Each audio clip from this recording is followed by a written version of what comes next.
Our guest today is one of the top people when it comes to copywriting. She's not just a great list writer, a copywriter, her company, but she's also really, really good at branding. And that's what she's going to be talking about today. I bet 95% of you actually don't have a brand. I bet you don't. You think you do. You probably have a name. You probably have a logo. Maybe you're registered with Brand Registry on Amazon, but that is not a brand. That is not a brand. And our guest today is going to be talking about how you actually make that a brand. When you think of a brand, think of Coca-Cola. If Coca-Cola, everybody knows that no matter what business you're in. It doesn't matter if you're in IT, if you're in hospitals, if you're in whatever it is, everybody knows that throughout the world. That's a true brand. It stands for something. And if you just see part of their logo, if you just saw just the cursive L or just the red color, you would instantly know who that is. Or like Nike, if you just saw the swoosh, you without any names, without anything, or just part of the swoosh, you would know exactly who that is. Or Amazon, even with the smile, those are real brands. And to get to that point is not easy. But if you can do that, you can crush on Amazon. And that's what we're going to be talking about today. And it's going to be some valuable information. So I hope you pay attention and can implement some of what she's going to be talking about into what you're doing on Amazon. So if you would, please welcome Emma to the stage. Thank you for that introduction, Kevin. I think you bring up such an important caveat to enter into this conversation, which is that most of us really misunderstand what brand is and really limit ourselves in a way that isn't just looking at things in a more narrow context, but is also taking away opportunities that we have to be able to really grow and differentiate our businesses and drive profitability.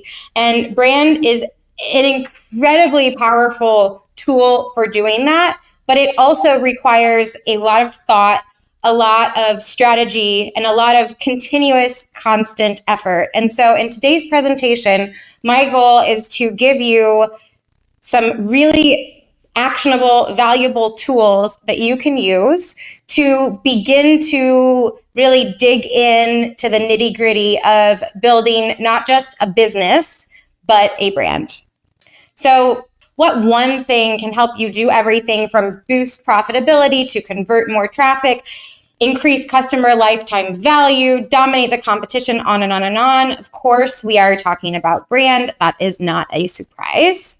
For a little bit of background about me, my name is Emma Shermer-Tamir. I am the CEO and co-founder of Marketing by Emma. That gentleman to the left of me is my husband and business partner, Erez. And since 2016, we've been helping businesses really dig in and figure out what makes them unique, and then how to communicate that with their target customers so that they're really able to dominate the competition on Amazon and beyond on whatever channels it is that they are wanting to sell on.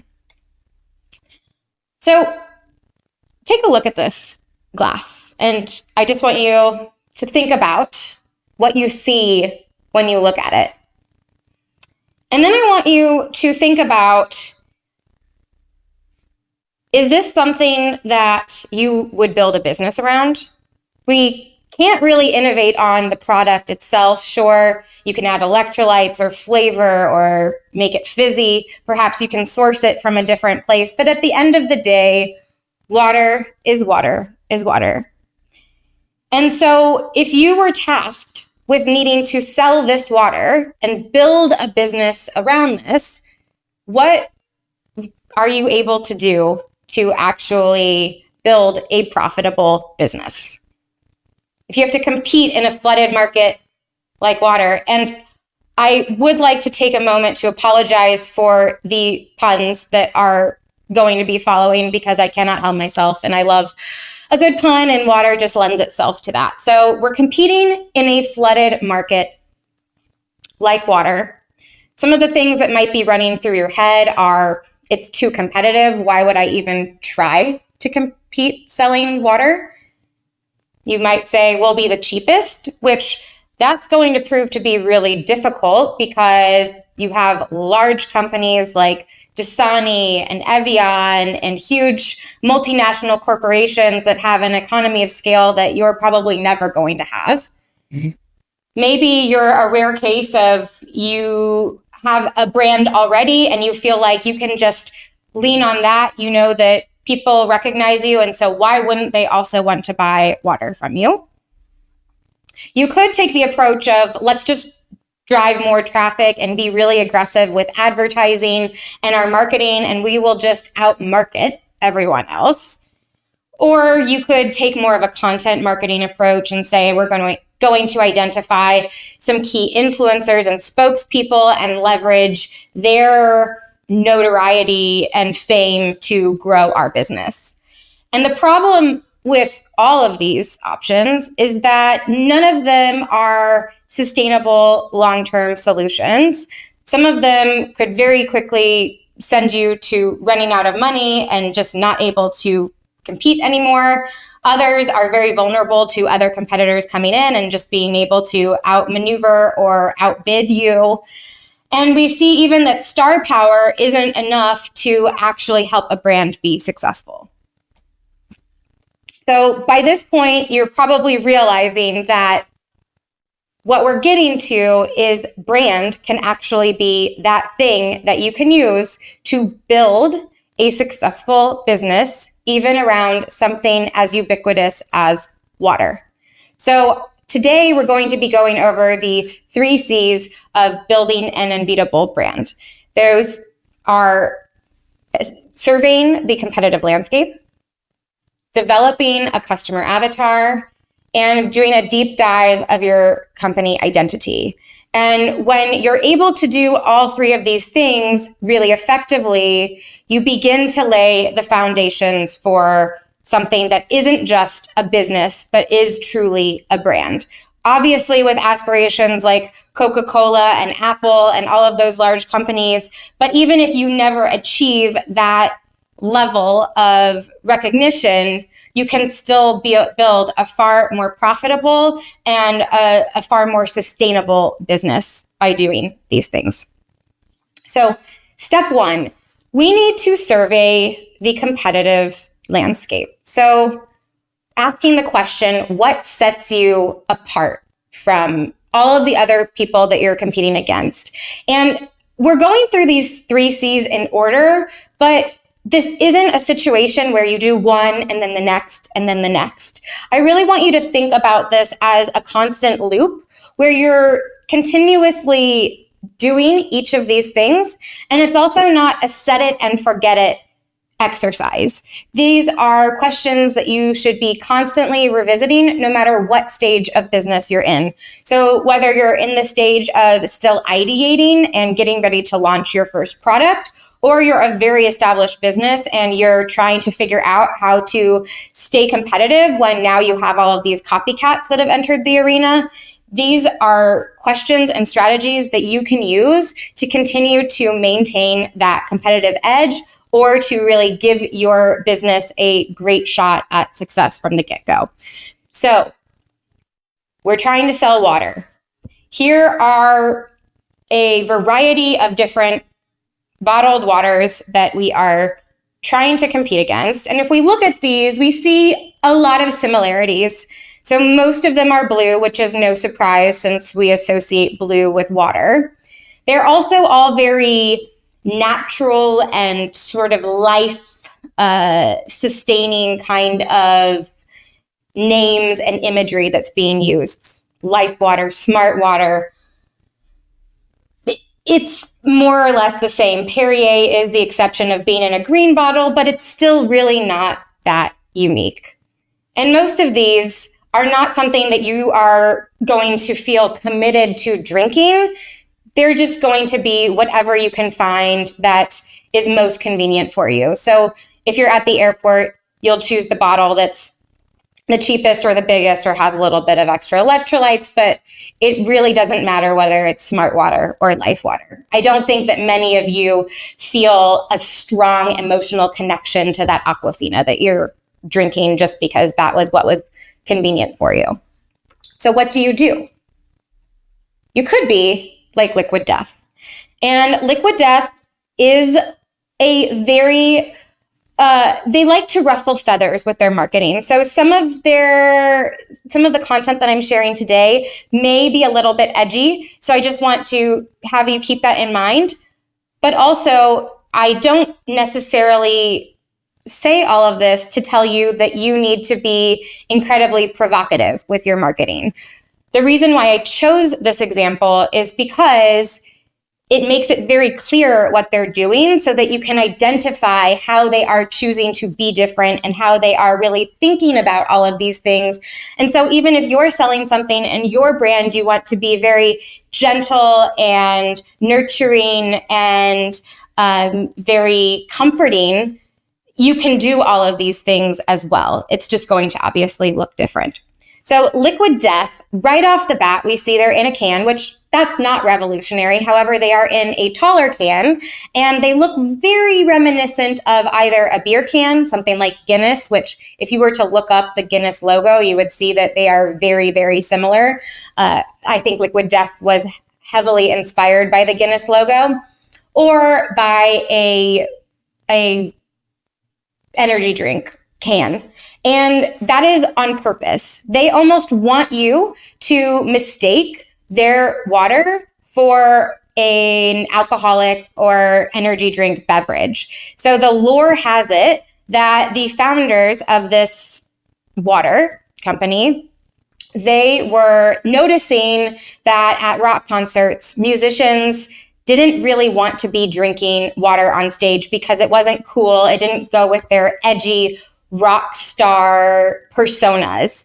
And so they were sometimes pouring water into energy drink or alcohol containers so that people would think that they were cool and drinking those other beverages when really they were just trying to stay hydrated because they're sweating from being on stage and jumping around so much. And so they recognized that there was an opportunity here to make water cool and to make water edgy in a way that hadn't been done before. And so you see these hashtags, murder your thirst, death to plastic. They are really leaning into this whole rock star, edgy, oppositional stance that is totally the opposite, a complete contrast to all of these waters here. Like if you're thinking about how they present themselves and then Liquid Death, they couldn't be more different. So we have to think outside of the bottle when we are looking at the competition. We want to read reviews. We want to look at how our competitors are showing up on social media, both visually as well as the types of topics that they're creating content around, the language that they're using, and who they're speaking to. And are there customer groups that are being left out or excluded from what's happening in these other companies already? Or are there interests that are not being identified with? Or are there other things and opportunities that you have that you can identify as a way to begin to start to differentiate yourself? Because ultimately, we need to be able to give customers a reason why they should choose us over all of the other options out there. And on Amazon, this is even more important because unlike a website, on Amazon, you have pages and pages and pages of competitors that customers are deliberating in between. And so if you don't help them understand why you are the best option for their needs, then it's going to be very easy to lose out on that sale to somebody that has more reviews or is cheaper or has better brand recognition. So this is where that starts, and really getting clear on where can I build out my own little space within this category that I can truly own. And you can then take this to the next level by using AI. So using your favorite AI chatbot to review all of the reviews, for example, to be able to identify what people are saying they wish they had but didn't, to give you profiles on what customers like and dislike, and give you a lot of information to be able to start digesting all of these things so that you're not having to go one by one through reviews or through blogs or through ads or whatever it is that you are trying to begin to decipher. We've started to get clear about our competitive landscape. The next step of this is to develop out a customer avatar. And if you're not familiar with that term, a customer avatar is a profile of your target customer, the person that you are imagining when you're thinking about your ideal customer. And this needs to be incredibly specific so that when somebody reads your customer avatar, they understand exactly who that person is. Not just their physical appearance, but all of the interests that they have, the emotional drivers that influence the decisions that they make, the cultural references that they use. All of these different aspects begin to paint a picture so that we are not just talking to a general broad group, but so that we're able to talk to a really specific individual. So who is your target customer? Liquid Death it's just so fascinating what they've built because they know exactly who their customers are, so much so that people are tattooing their logo on their bodies. They've sold over $3 million in 2023 just on merch. In other words, products that customers are buying to advertise their company for free. Well, not even for free. They're making a profit by having other people advertise for them.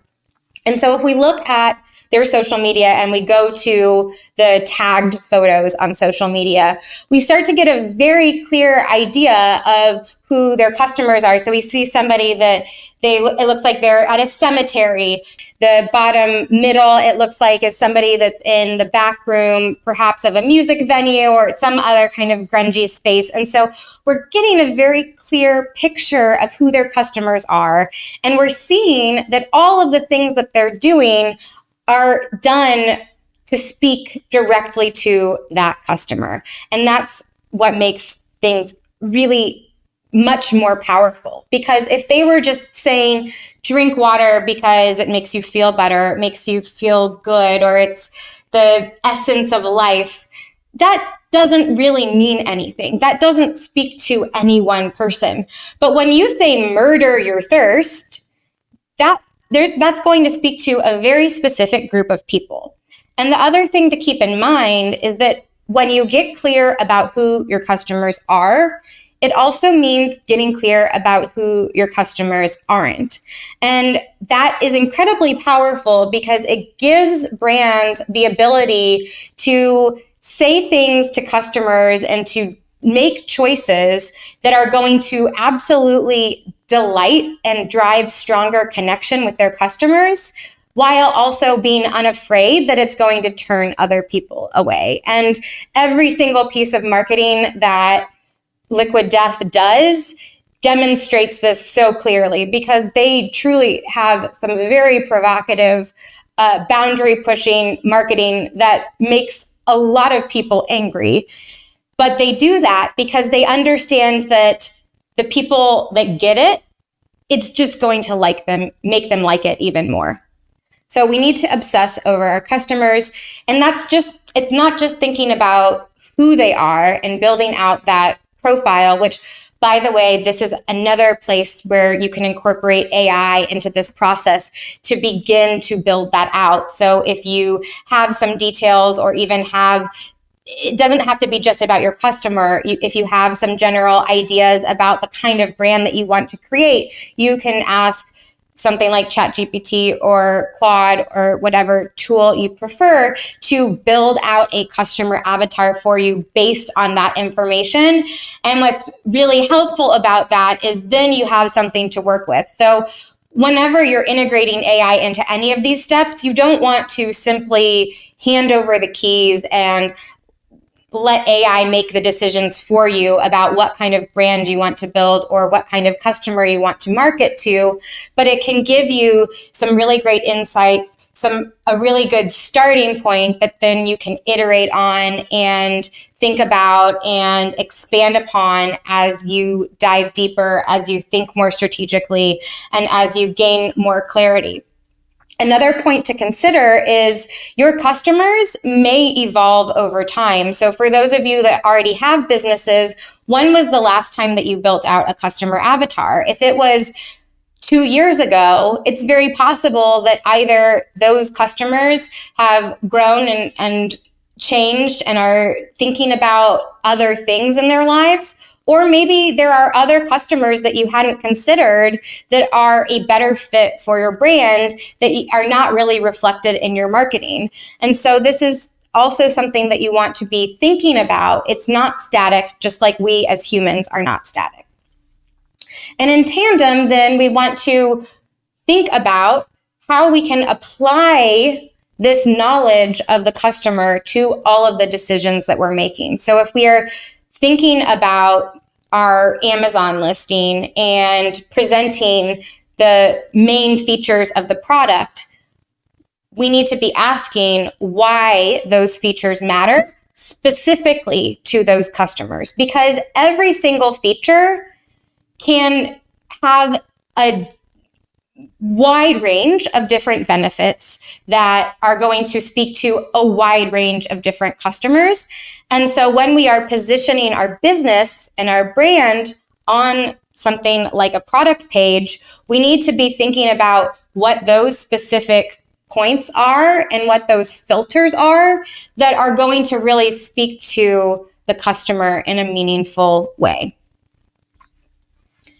And the last stage, again, this isn't a 1, 2, 3, but a continuous cycle, is to build your brand identity. So exactly what you did with the customer avatar, you now want to turn on your business, and you want to be thinking about who your business is and how you want to present yourself and what kind of identity you want to embody in the world. And a really great way of doing this is to actually think about, if your business were a human being, what would they be interested in? So truly building out that customer avatar, but for your business, so that every single person that reads that understands who your business is and who your business is trying to be.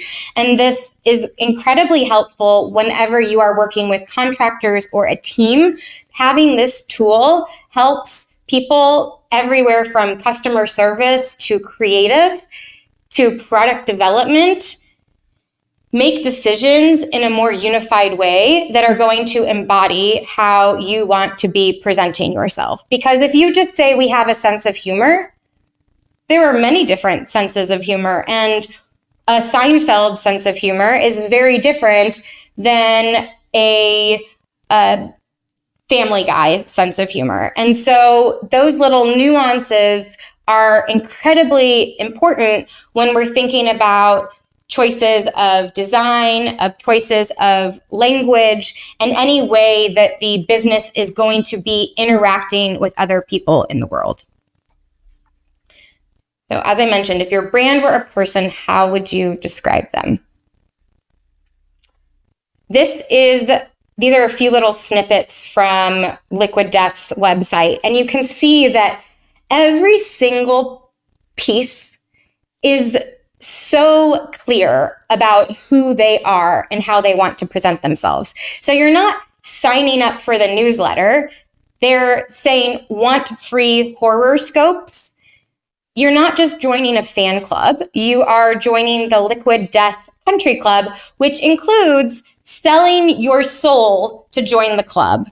One of their merch items is, I believe they call it a flasket, which is a casket-shaped flask.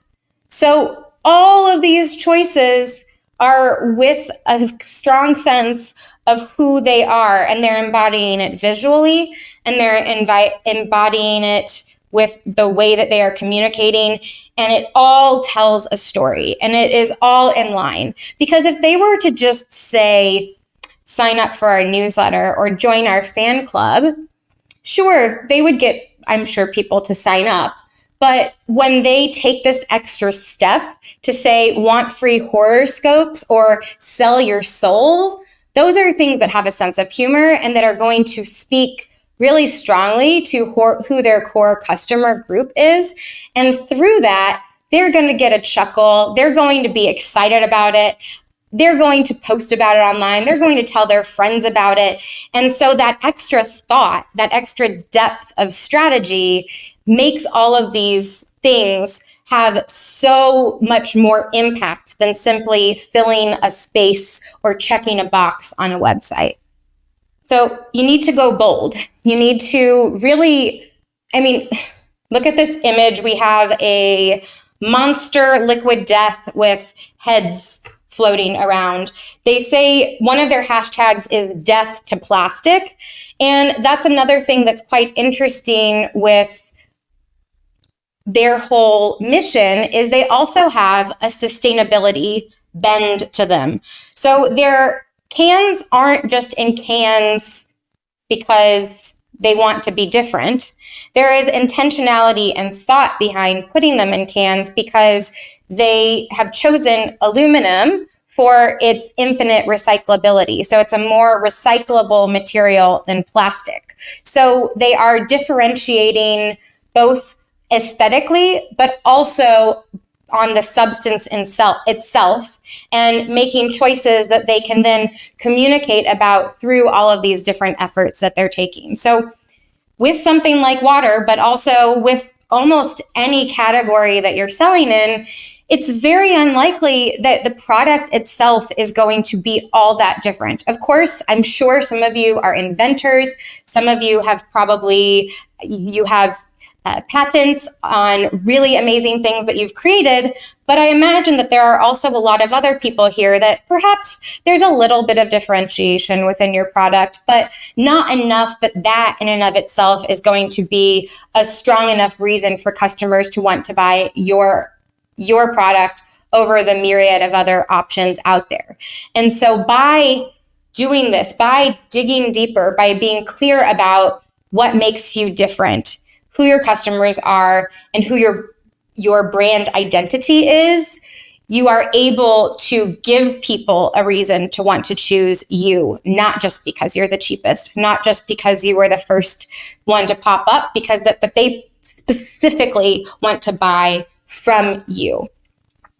And then you need to make sure that that is consistent and cohesive across all of the different places where people might be encountering you. So if you say that you are committed to sustainability, but your product arrives in a lot of excess packaging, that is not in line with who you say you are and what you say you care about. And customers are going to recognize that, especially if the reason they chose you is because sustainability is also a core value that's really important to them.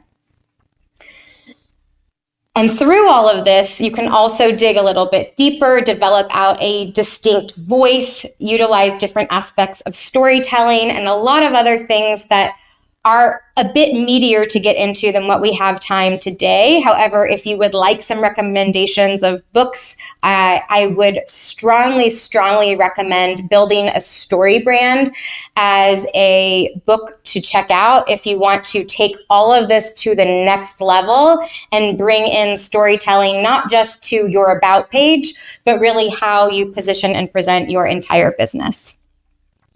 So we have the 3 C's. We have the competitive survey, we have the customer avatar, and we have the company identity.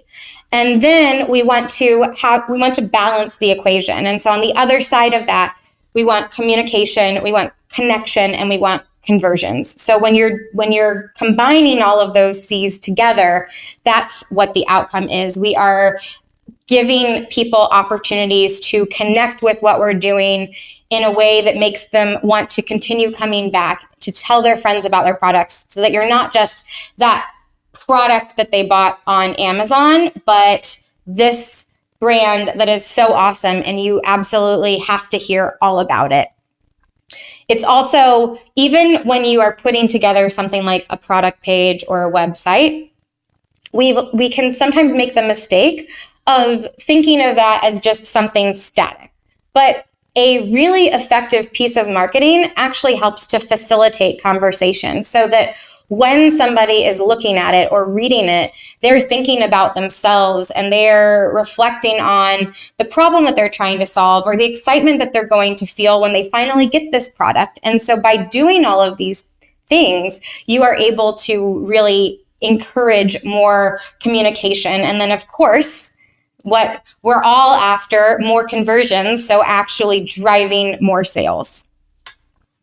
And you want to be infusing these into everything that you're doing, including your premium A+ content, your brand story, your product images, your storefront, your website, your social media, your customer service, your packaging, anything that is interacting with another human being in the world is contributing to how people perceive your brand.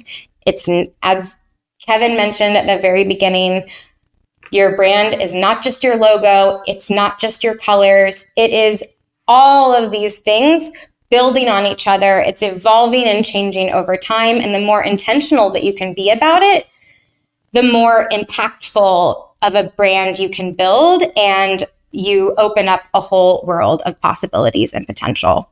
If I can leave you with one final thought, it's to really encourage you to bring curiosity to all of these things. So to get curious about, why are customers choosing my competitors over me? What are those things that our competitors are doing better that we can be inspired by, not to copy, but to think about and use and strategize to create an even stronger business?